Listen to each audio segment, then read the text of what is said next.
y es la esposa del reverendo Sergio Talero, que también se encuentra con nosotros, y nos encontramos también con el reverendo John Hernández, pastor de la misión Emaús en la ciudad de Medellín.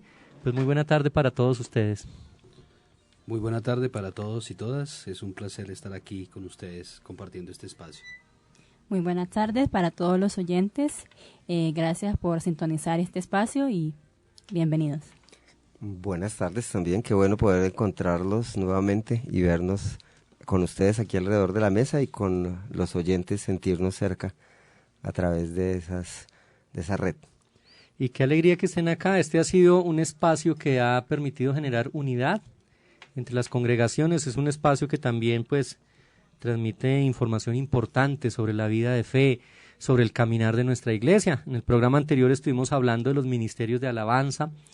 En el programa que viene, la próxima semana, estaremos hablando del Ministerio Nacional de Mujeres y de ese camino de preparación para la conmemoración de la Reforma.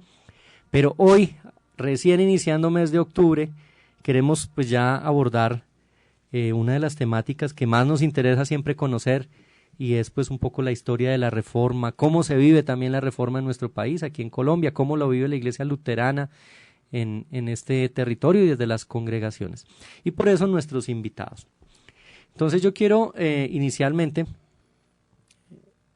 pues preguntar un poco cómo están preparándose las congregaciones y misiones para la conmemoración este año. ¿Qué se está haciendo? ¿Cómo lo vamos a vivir? Bueno, en Medellín tenemos, pues además del espacio que vamos a tener en la comunidad, digamos el celebrativo el día domingo primero, vamos a tener una proyección de la película de Lutero el viernes 30, como preámbulo para un evento que estamos realizando el día sábado 31 en la Universidad San Buenaventura, en el que vamos a estar teniendo un foro para poner en debate lo que es el cristianismo evangélico. De hecho, el evento se llama Cristianismo Contemporáneo, Evangelio o Apostasía.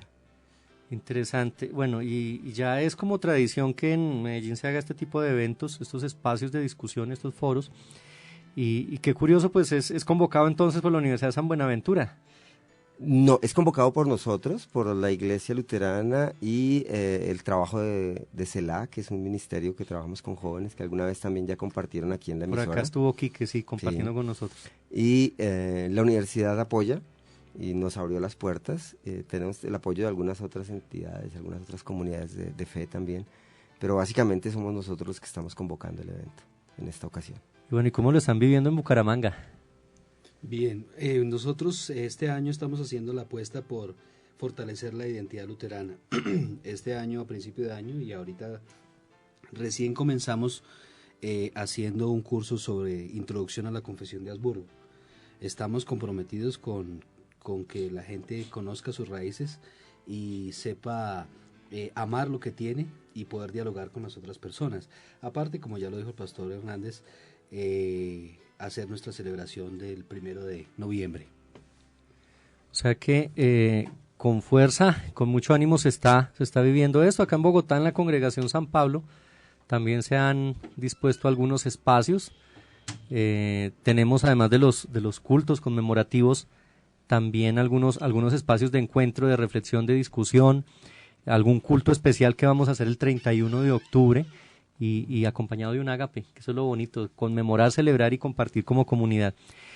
Y bueno, hay mucho más en el camino, pero sería interesante para quienes nos están escuchando, de pronto que por primera vez escuchan también Enciende una Luz, o que incluso por primera vez escuchan esto de la Reforma, porque tenemos seguidores que están acercándose a la iglesia, que están empezando a conocer su doctrina, y que quizá para ellos es nuevo hablar de, bueno, las 95 tesis, la Reforma Protestante, Martín Lutero. ¿Qué podríamos decir que sea significativo en nuestra vida actual como congregación, como iglesia luterana, que nos haya legado la Reforma en estos últimos 5 siglos? ¿Qué destacaríamos? Que digamos, esto es de la vida de la iglesia hoy en día y que lo tenemos desde hace siglos ya y lo acogemos y lo vivimos así. Bien, considero que nosotros tenemos la oportunidad de tener una cercanía con el texto bíblico en nuestro propio idioma. Para nosotros podría ser sencillo hoy tener la Biblia, en nuestro caso en español, pero esto es algo que se lo debemos a la Reforma. Aunque 100 años antes se quiso hacer ese intento, pero a la Reforma le debemos que la gente tenga el texto bíblico en su idioma natal. Yo apunto a eso y creo que un poco más, no solo el texto bíblico, sino que podamos celebrar la fe en el idioma vernáculo, ¿cierto? Y porque básicamente tenemos la misma liturgia, pero tenemos una expresión de celebrativa que nos permite estar cercanos. Algunos dirán, pero también ya en la Iglesia Católica la gente va a misa y escucha la misa en español o en el idioma del pueblo. Y yo digo, sí, gracias a la Reforma, porque este fue un tema que la Reforma propuso hace 500 años y que en el Concilio Vaticano II se apropió. Y me parece que es una de esas cosas que la Reforma irradió más allá de solamente para las iglesias evangélicas, sino para toda la cristiandad.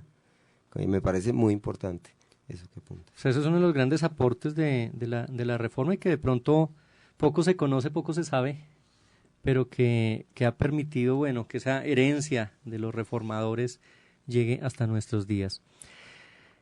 Para los que no conocen la historia, ¿cómo fue que aconteció eso? Porque 498 años de las 95 tesis de Lutero, pero ¿qué es eso de las 95 tesis? Yo sé que no las vamos a leer acá, complicado porque el tiempo es escaso, pero en síntesis para nuestras y nuestros oyentes, ¿qué son las 95 tesis? ¿Por qué ese despelote que se armó hace casi 500 años y que hoy todavía sigue generando un poco de ampolla en algunas comunidades de fe? Pues debería generar todavía mucha más. Si nos ponemos a mirar exactamente en qué consistieron las 95 tesis, tienen que ver con economía, con dinero. Básicamente la piedad medieval había terminado entendiendo que la salvación se conseguía a partir de obras que las personas hacían. Cuando vinieron las cruzadas se comprendió que ir a la guerra y morir por la causa de la fe cristiana en la cruzada era una obra suficiente para salvación. Pero para las cruzadas siguientes ya no bastaba solamente con soldados que fueran a morir, también se necesitaba quien financiara la guerra. Y entonces al Papa le pareció bien ofrecer la misma indulgencia que se le ofrecía a los soldados que iban a morir en la guerra para quienes dieran dinero para financiar la guerra. Y así surgieron las ventas de cartas de indulgencia.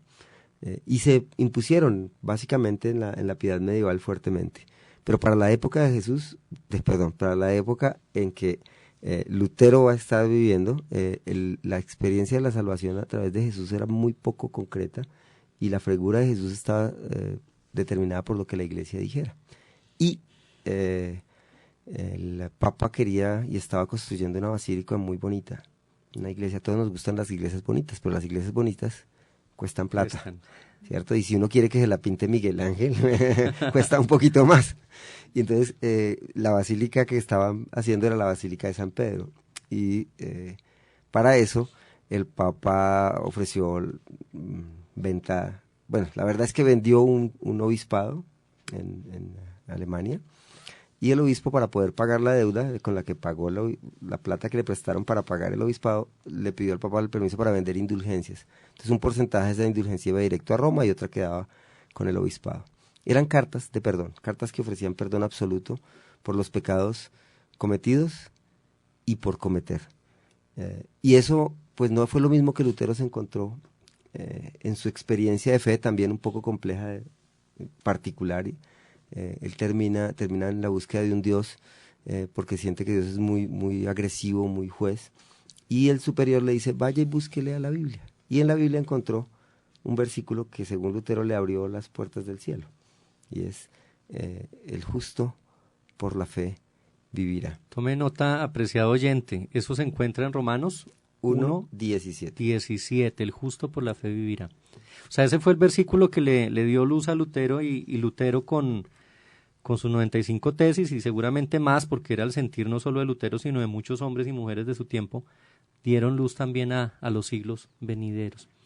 Belki, como miembro de la congregación, ¿cómo se vive esa luz que nos llegó de la Reforma en tu práctica de fe? Yo no sé, ¿has sido siempre luterana? Si no lo eras antes, ¿qué cambió desde la denominación de la que vienes a estar ahora en la iglesia? Esa vivencia de la Reforma, esa revelación grande que hace Martín Lutero a partir del encuentro con el texto bíblico, ¿cómo lo vives tú como un miembro de congregación? Sí, realmente es una experiencia que a veces cuesta entenderla, porque venimos educados y venimos formados y formadas con unas ideas básicas de Dios y de su forma de actuar en nuestras vidas, muy básicas, y entonces por medio de la iglesia luterana, yo en lo personal he logrado comprender algunos aspectos que de pequeña no entendía, como es la gracia, la salvación que Dios ofrece sin necesidad o sin tener que hacer obras para ganar esa salvación, sino que ya está, Dios me la ha regalado. Siempre desde niño yo recuerdo que nos educaban en la oración como un diálogo con Dios. La oración es el diálogo con Dios. ¿Qué ha cambiado en estos 5 siglos, desde la reforma iniciada por allá en la ciudad de Wittenberg, y en ese sentir que no era solo el sentir de Lutero, sino de muchos más, en el modo de orar, en el modo de acercarnos al Padre Celestial, en el modo de dirigirnos a Dios? Sergio. Bien, pues yo fui formado también en un sistema religioso en donde debía merecerme la entrada a Dios fruto de mis obras. Y me confrontaba mucho el texto de los Hebreos, donde dice que nos acerquemos confiadamente al trono de la gracia para hallar gracia y misericordia para el oportuno socorro. Decía, pero ¿cómo se nos pide que nos acerquemos confiadamente al trono de la gracia si hay que ganarse esa entrada? Entonces, sabiéndome amado por Dios tal cual soy, desde la perspectiva luterana y de esa puerta encontrada en Romanos 1:17, de que el justo por la fe vivirá, pues me ha permitido a mí acercarme confiadamente a Dios, dialogar con Dios, sin aparentarle cosas a Dios que Dios sabe ya cómo soy yo. Eso ha sido revelador para mí, liberador para mí, y pienso que en la labor pastoral he procurado que la gente así lo vea. A mí me enseñaron a temer a Dios y pues pienso que empezaron mal, porque efectivamente tenía mucho miedo de Dios. Ahora considero que lo que procuro es enseñar que la gente ame a Dios, porque Dios ya me amó primero. Y la oración es un muy buen punto de partida para poder expresar ese amor con Dios, ese diálogo con Dios, que se convierte luego en amor para las demás personas. O sea, sí ha cambiado incluso también la mirada frente al modo como nos dirigimos a Dios. Y aquí entra otro de esos temas, lo estoy poniendo así como en este diálogo tan informal, pero de esas cosas que siempre nos preguntan a los pastores, principalmente sobre el tema de cómo los luteranos vemos la relación con esas figuras testimoniales que de pronto en la Iglesia de Roma son considerados santos, y sabemos nosotros pues que santos somos todo el pueblo de Dios, ¿no? La Iglesia es comunión de santos justamente, pero a veces nos preguntan por las prácticas de piedad y la devoción hacia ciertos santos canonizados por la Iglesia de Roma, e incluso a la Virgen María, y hay mucha confusión porque ha habido propaganda también antievangélica, antiluterana en ese tema, con desinformación hacia la gente. Pero la gente sigue preguntándose, bueno, ¿y cuál es la mirada nuestra como luteranos? ¿Cómo abordamos ese tema? Y yo sé que ya la Confesión de Augsburgo nos dice algo, pero también desde la práctica nuestra tenemos mucho que aportar. ¿Cómo es el asunto ahí, Pastor John? Bueno, yo tal vez no soy, yo soy diferente. Nunca fui católico romano. Entonces nunca tuve una aproximación a esos santos de una forma diferente de la que he tenido siempre. Para mí son compañeros de camino, algunos más queridos, más cercanos que otros, pero siempre han sido personas a las que he visto de forma positiva, ¿cierto? Incluyendo a la Virgen. Sé que para muchos cristianos que tuvieron transiciones del catolicismo al mundo evangélico, pues ha sido como el lugar de quiebre, y entonces muchos son muy agresivos con los santos, con la Virgen, con esas devociones, y entonces se ha construido la noción de que todo lo que suena a santos y vírgenes es para nosotros los evangélicos algo muy malo, ¿cierto? Yo no he tenido esa aproximación. Pero tal vez para responderte voy a darte simplemente un testimonio muy chiquito. Yo cuando estaba haciendo mi pasantía en Bucaramanga, conocí un amigo que era familiar de una persona de aquí de la iglesia de Bogotá, que estaba solo allá, que era también bogotano y vivía en Florida Blanca. Y nos hicimos amigos, más porque ambos éramos bogotanos, porque yo estaba haciendo mi trabajo con la iglesia y él era ingeniero, creo, él trabajaba en una cosa independiente. Y en esos 6 meses que yo estuve allá compartimos mucho tiempo. Y entre muchas cosas que compartimos también cosas de fe. En algunas ocasiones él nos acompañó a la iglesia, hablábamos, él preguntaba, hablábamos muchas cosas, pero nunca hablamos de la Virgen María. Y él tenía una Virgen María inmensa, en una casa chiquitica, una estatua muy grande que tenía en su casa. Ya antes de venirnos me dijo, John, nosotros hemos hablado muchas cosas, pero ¿por qué usted nunca me ha hablado de la Virgen? O sea, él sabe que iba a decirle yo, no, la Virgen no es la mediadora, es Cristo.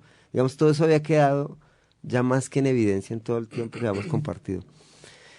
Y yo le respondí como le respondo aquí ahora. Mi tarea, a mí Cristo no me llamó a predicar ni contra la Virgen ni contra los santos. A mí Dios me llamó a predicar el Evangelio y a Cristo. Cuando uno logra encontrar a Cristo y pone a Cristo en el lugar adecuado en su vida, las demás cosas, todas, toman el lugar que les corresponde. También los santos y la Virgen y las devociones y las liturgias y las tradiciones. Si Cristo es tiene el lugar que corresponde en la vida de cada uno, probablemente las otras cosas van a tener equilibrio. ¿Qué dice nuestro hermano Sergio? Pues yo sí tuve un trasfondo católico por herencia latinoamericana, podría decirse. Siempre estudié con sacerdotes y con monjas, pero quizás no tuvieron la suficiente pedagogía para hacerme devoto de algún santo o santa. Gracias a Dios. O quizás yo fui muy rebelde para ello. Sin embargo,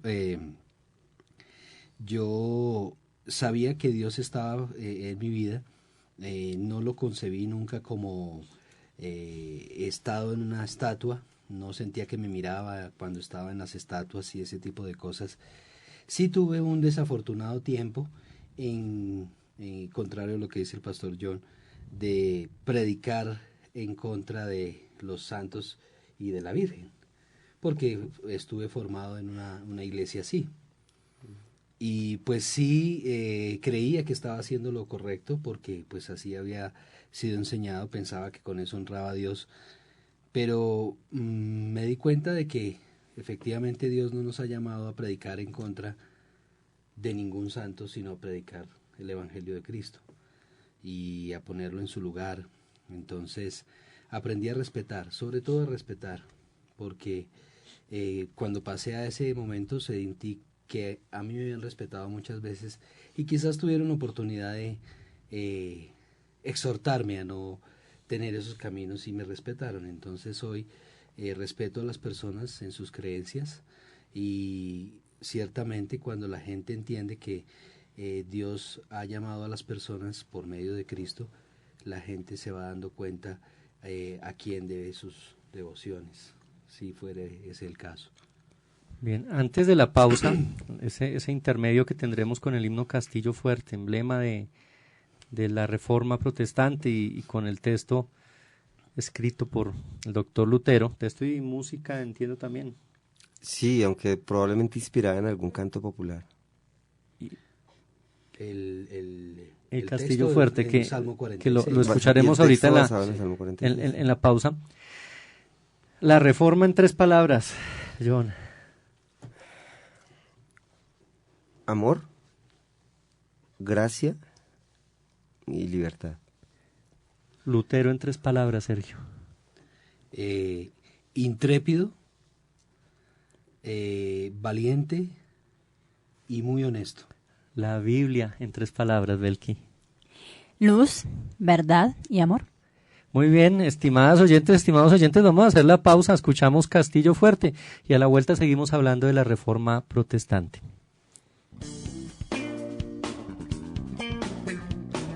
Están escuchando Punto 4 Radio.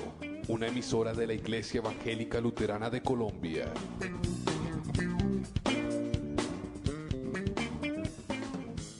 Punto 4. Tus artistas, tus canciones.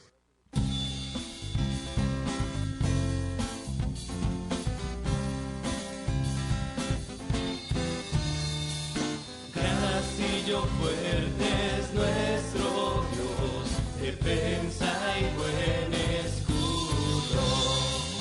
Con su poder nos librará de este trance agudo.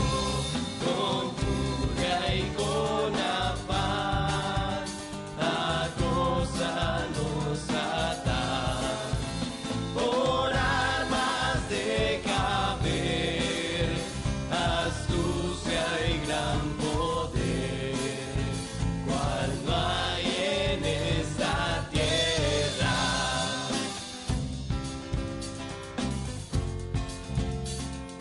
Nuestro valor es nada aquí, con él todo es perdido, mas por nosotros pugnará de Dios el escogido. ¿Sabéis quién es Jesús? El que venció en la cruz, Señor de Sabaoth, y pues Él solo es Dios, Él triunfa en la batalla.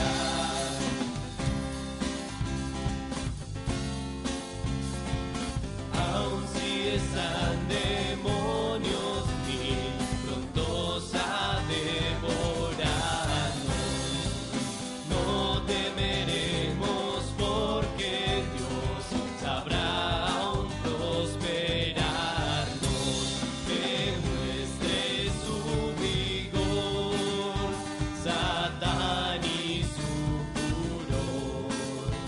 Dañarnos no podrá, pues condenado es ya por la palabra santa.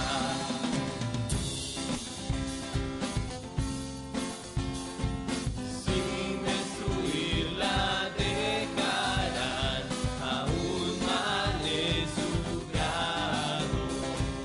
Esa palabra del Señor, Él lucha a nuestro lado. Que lleven con furor los bienes, vida, honor. Los hijos, la mujer, todo ha de perecer. De Dios el reino queda, de Dios el reino queda, de Dios el reino queda. Punto 4 Radio, mejor radio. Escuchan .4radio.com, emisora virtual de la Iglesia Evangélica Luterana de Colombia.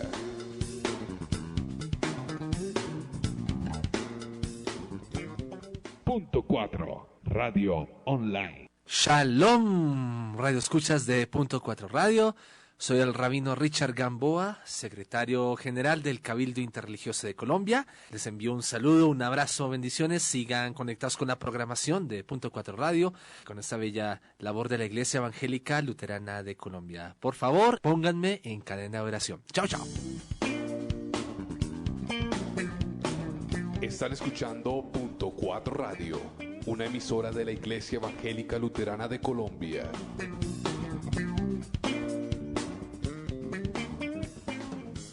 Punto 4 Radio, mejor radio. Bien, continuamos con este programa, esta emisión número 20, programa especial de Enciende una Luz.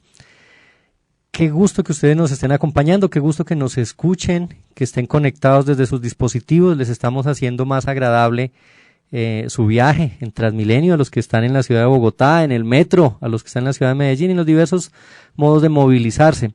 Pero también le estamos acompañando en esta noche, en los países donde ya la noche se avecina, se acerca y empieza a oscurecer, y en ese lindo amanecer en los países que nos están siguiendo también, donde ya es un nuevo día.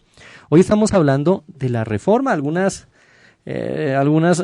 pautas para entender mejor todo este acontecimiento de los últimos 5 siglos, y tenemos invitados especiales. Está con nosotros Belki Hernández, Sergio Talero y John Hernández, y nos están conversando sobre el impacto de la reforma, sobre cómo entender lo que ha venido aconteciendo tras las 95 tesis de Lutero, pero también y especialmente sobre la vivencia de esto en nuestra cotidianidad, en las comunidades de las que formamos parte.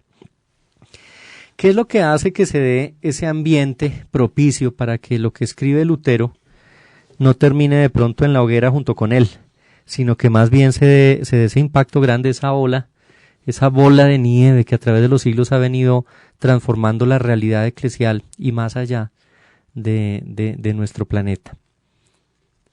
Voy a dármelas de teólogo.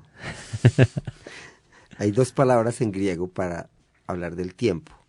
Una es cronos y otra es kairos.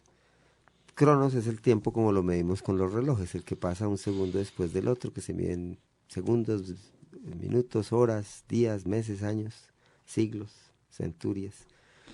El otro tiempo es el tiempo en específico donde las cosas acontecen y que no se mide de la misma forma. Por ejemplo, el tiempo en el que un bebé debe nacer. Nosotros decimos son 9 meses, pero no son 9 meses, es aproximadamente 9 meses, 40 semanas de gestación. Y es hasta cuando se den ciertas condiciones que el bebé debe nacer. O el tiempo en el que la manzana debe estar madura, ¿cierto? Y se juntan una serie de elementos para que las cosas se den. A eso se llama kairos. Entonces, en la época en que Jesús nació había un kairos, había imperio romano, había el idioma griego, estaba la coyuntura política, económica. Dios había preparado todo. Yo soy un convencido de que en la Reforma Dios también preparó un kairos. Antes de Lutero hubo otros personajes que hablaron parecido y terminaron en la hoguera, pero con Lutero fue diferente. Y hubo unos elementos políticos, unos príncipes alemanes que tenían interés de distinguirse de Roma, pero hay una cosa fundamental y es la imprenta. Es un avance científico importantísimo, se descubre la imprenta. Hay descubrimientos como decimos descubrimiento, pero realmente no nos descubrieron, nos invadieron. La llegada de los europeos a América, eso fue en 1492 y Lutero pone las tesis en 1517. Es bueno tener eso en mente. La gente está cambiando la manera de ver el mundo y todo eso contribuyó para que la Reforma no pasara como un elemento solamente religioso, sino algo que transformó la vida de Europa en muchas formas y del mundo entero también. O sea, sí se da el caldo de cultivo para que la Reforma tenga el impacto que tuvo. Pero ¿qué fue lo que fue transformando la Reforma desde los tiempos de Lutero y en adelante? Porque no fue solo la iniciativa de él, sino que otros hombres aparecen y casi al tiempo desde diferentes rincones del mundo conocido en aquella época, también haciendo su aporte. ¿Qué cosas se fueron dando? ¿Qué cosas fueron cambiando, Sergio? Bueno, las ideas del ser humano frente al mundo, frente a Dios, pienso que el paso de un teocentrismo a un antropocentrismo juega un papel importante. Pienso también que el cambio del feudalismo a las pequeñas ciudades-estado, la formación de las universidades, también eso favorece. Creo yo que la oportunidad de que la Biblia se haya transcrito a los idiomas vernáculos también favoreció en el caso del alemán y el inglés a la articulación de esos idiomas. Eso también trajo un desarrollo y una forma de ver la vida de manera diferente. Pienso que el cambio de relación del ser humano con la iglesia, con Dios, con el otro, pienso que eso llevó a que se desarrollara la sociedad de manera diferente. No en vano me parece que Weber, cuando escribe La ética protestante y el espíritu del capitalismo, atribuye de alguna manera esa ética del protestante frente a la vida, la que hace que se desarrolle de alguna manera el capitalismo. No puede tener algunas cosas de cierto y discutibles, claro, pero ciertamente la ética cambia. Ese pienso que ha sido aporte y pues también desdicha para otras cosas, ¿no? Claro, hace un momento resaltábamos el uso que se empezó a dar de las escrituras en la lengua vernácula, el poder celebrar también, o sea, desde la liturgia y el culto, el celebrar en la lengua de cada uno, el poder hacer vida las palabras que se recitaban, pero esta vez decirlas surgen desde mi propia lengua madre. ¿Qué otras cosas encontramos ahí? Yo creo que una de las cosas fundamentales que se deriva de ese tema es que la fe pasó de ser la fe que debo creer a la fe con la que creo. Me explico. La fe, ser miembro de la Iglesia Católica significaba tener la fe católica. ¿Y cuál era la fe católica? La que estaba en esos escritos de Santo Tomás, en la Suma Teológica, que estaban ahí en latín, y que obviamente el cristiano no podía conocer, pero decía que sí. Entonces asentía a la fe de la Iglesia, ¿cierto? Entonces, si la Iglesia dice, entonces la Iglesia tiene, ¿cómo es? Doctores tiene la Santa Madre Iglesia, y entonces yo le hago caso a lo que los doctores me dicen, y con eso yo podía creer que tenía fe. Y la fe pasó a ser concebida con un asunto mucho más personal después de la Reforma. La fe ahora es un asunto de confianza. Dice Lutero, allá donde usted pone su corazón, allá está su Dios, ¿cierto? Entonces la gente empezó a entender que la fe era descansar en las manos de Dios, como un asunto personal. Ya no era creer en una iglesia poderosa y que asustaba y que había que hacerle caso para poder irse al cielo y huir del infierno, sino en la confianza de conocer a un Dios personal, de caminar con Él y sentirlo parte de su propia vida. Yo creo que esa experiencia, no puedo decir que estuvo ajena en toda la cristiandad durante la Edad Media, pero no era la nota común. Y yo creo que eso de la Reforma va a ser un elemento muy importante. Y ahí en gran medida es revelador el hablar de los solos o las solas de Lutero. ¿Qué significa eso? O sea, ¿qué puede llegar a significar para el creyente entender que ya tantas arandelas sobran y que hay como unos pilares que nos permiten poder vivir esa fe y tener y sentir esa garantía que nos da el Señor de que somos salvos? Pienso que eso es digamos, son como las herramientas del ejercicio, del deber de hacer el ejercicio del sacerdocio universal de los creyentes.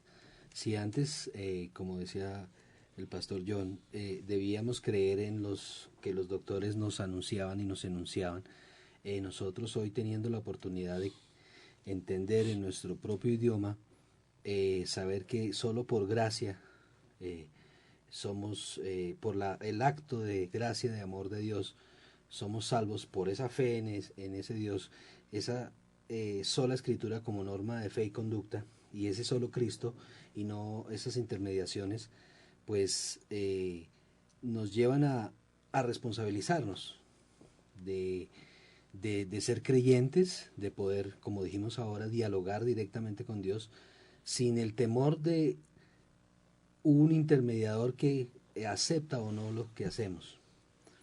Pienso que, reitero lo que dije anteriormente, eso cambia las relaciones interpersonales y sociales, ¿sí? Ahora que tú mencionabas sobre la forma de hacer culto, alguien dijo una vez que quien canta ora dos veces, y cantar y comprender lo que se canta ciertamente es orar y es tener una relación, usar más sentidos, usar el cuerpo inclusive para alabar y para honrar el nombre de Dios. Así es, y bueno, sola gracia, sola escritura, sola fe, solo Cristo, pues eso lo digerimos todos en nuestras comunidades, lo entendemos y nos gusta tener como emblema esos solos, pero cuando hablamos, sin entrar aquí en el tema grueso teológico, pero por lo menos sí en términos sencillos, cuando hablamos de justificación y de santificación, ¿de qué estamos hablando? Eso es pregunta para candidato al ministerio pastoral, pero también si lo podemos poner sencillo, en pocas palabras, es también algo que nos puede fortalecer como miembros de las comunidades de fe de las que formamos parte. Alguna vez un pastor, el que me hizo mi curso de catequesis, a quien le debo mucho y que ya falleció, el pastor Víctor Pavasars, me explicaba el tema de la justificación y la santificación de esta forma. Decía, justificación es saber que tú estás en Cristo. Y entonces Él se apropia de tus pecados y se presenta ante el juez en tu lugar. Y tú estás escondido en Cristo. Eso es ser justificado. Santificado es saber que Cristo está en ti. Y entonces Él empieza a orar en tu vida. Y entonces tú cambias tu manera de actuar y de vivir, porque ya no eres tú quien ora, sino es Cristo que ora en tu vida. Para mí me parece la forma más sencilla y creo que no se me va a olvidar nunca lo sencillo que puede ser saberse justificado y santificado, y que ambas son las obras de Él, transformando y haciendo la diferencia en mi vida. Bueno, después de esa definición, no podría decir que me quitaste lo que iba a decir.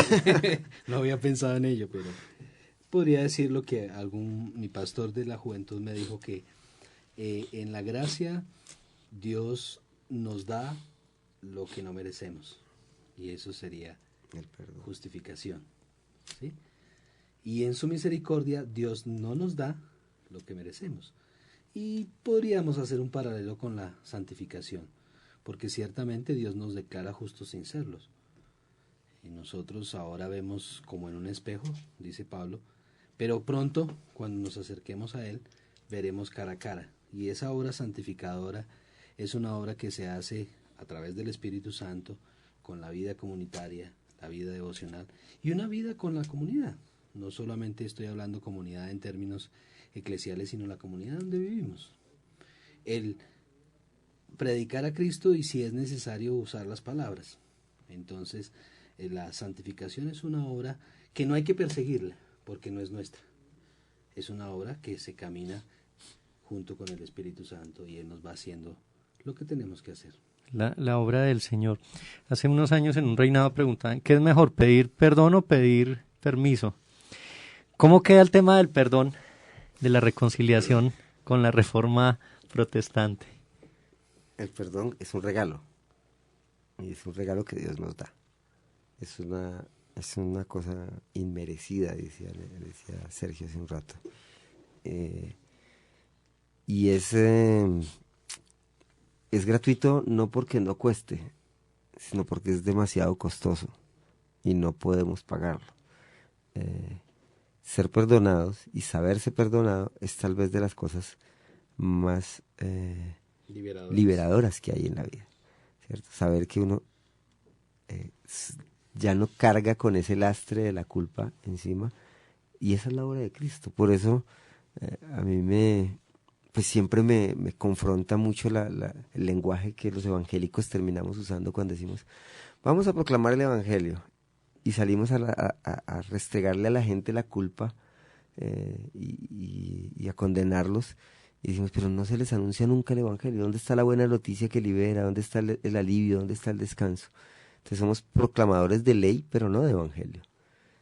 Y sí que es necesario en este mundo tan cargado de culpas, alguien que anuncie cuán hermosos son los pies, dice la Escritura, del que lleva esa buena noticia del perdón que Dios ofrece en Cristo, y es un perdón activo que transforma, ¿no? Que cambia. Y es una invitación, porque el perdonar, Dios decide perdonarnos en un acto grande de amor. Y es un desafío para nosotros, decidir perdonar, porque somos perdonados.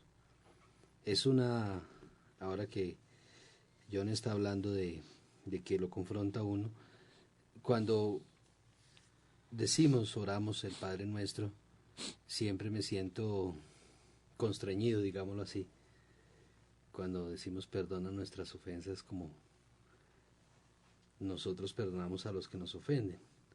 Y aunque el Señor me perdonó, y yo pienso, ¿y yo qué hago para perdonar? ¿O qué estoy haciendo? ¿O si realmente estoy perdonando?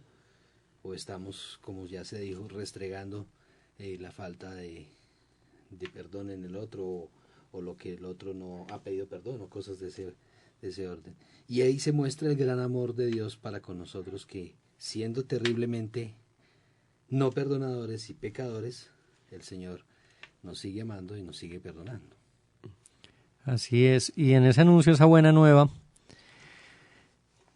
que se nos da, que es evangelio, buena noticia, ¿qué es ser evangélico? ¿Qué es ser evangélico hoy en día?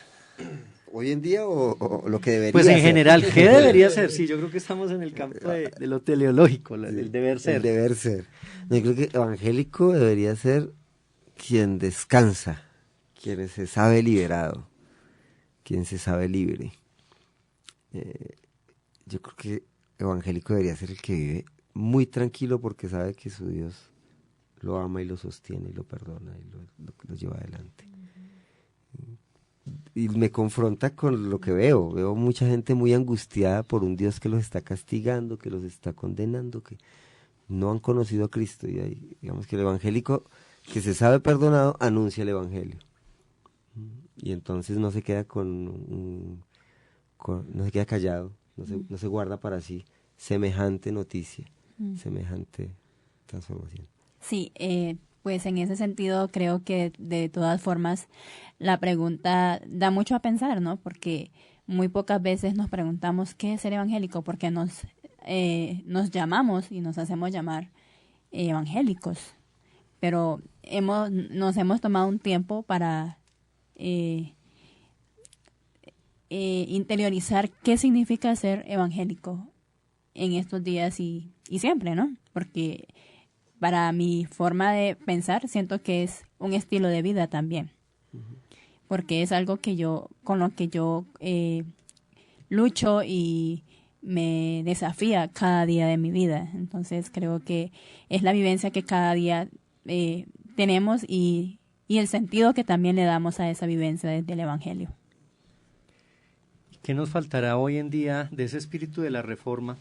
Ese espíritu que fue capaz de poner la palabra de Dios y ponerla en el lenguaje de la gente y mostrarnos las buenas noticias que habían estado veladas por tanto tiempo. ¿Qué le falta hoy a la Iglesia luterana para vivir? Claro que sabemos que la Iglesia luterana está siempre en reforma, ¿no? Pero de ese espíritu ya de hace 5 siglos, ¿qué nos falta todavía acoger, vivir y transformar?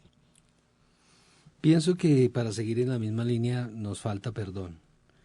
En una sociedad como la nuestra, donde hay abundancia de dolor y de violencia, pienso que el perdón y la reconciliación son una necesidad y de hecho son una decisión. Porque algunos tendrán muchas razones para no perdonar, muchas razones para cobrar.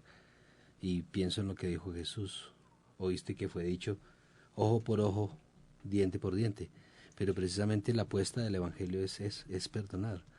Y nos hace falta perdonar. Perdonar para mí nunca ha sido una amnesia. Perdonar es decidir, es saber que debo dar el paso al costado o el paso adelante y saber que ahí está la cicatriz, pero que no me duele porque ha ido siendo restaurada, ha sido restaurada o está siendo restaurada por el Señor. Porque ya fui perdonado, debo perdonar. Es un ejercicio que hay que hacer, es una decisión que hay que tomar.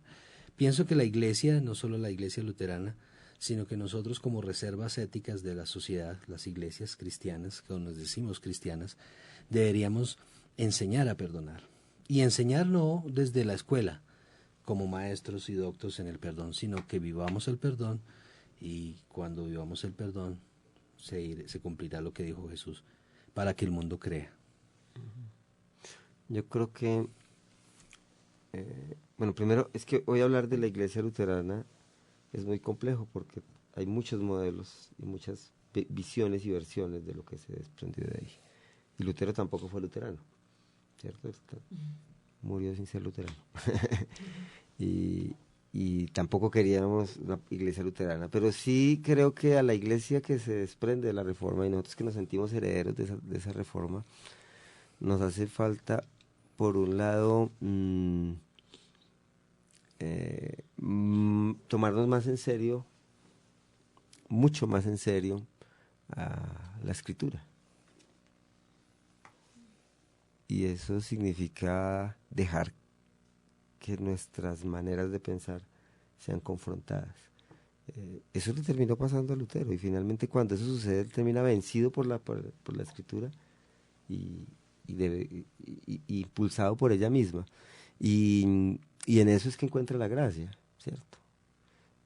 Yo creo que nosotros nos hemos conformado con el sistema. No hablo en particular de una u otra visión de la iglesia, pero en general los seres humanos nos conformamos más fácil, nos acomodamos más fácil al entorno, porque es más sencillo, ¿cierto? Entonces, mantener siempre pensando de la misma forma, siempre actuando de la misma manera, porque así siempre se ha hecho, porque esto es lo que tiene que hacerse, y no ser capaces de dejar que la palabra nos hable y nos diga: estás equivocado, el perdón es para todos, no estás equivocado, tú no son un clubcito de salvos o de los de la doctrina perfecta, ¿no? Los luteranos tampoco lo somos, ¿cierto?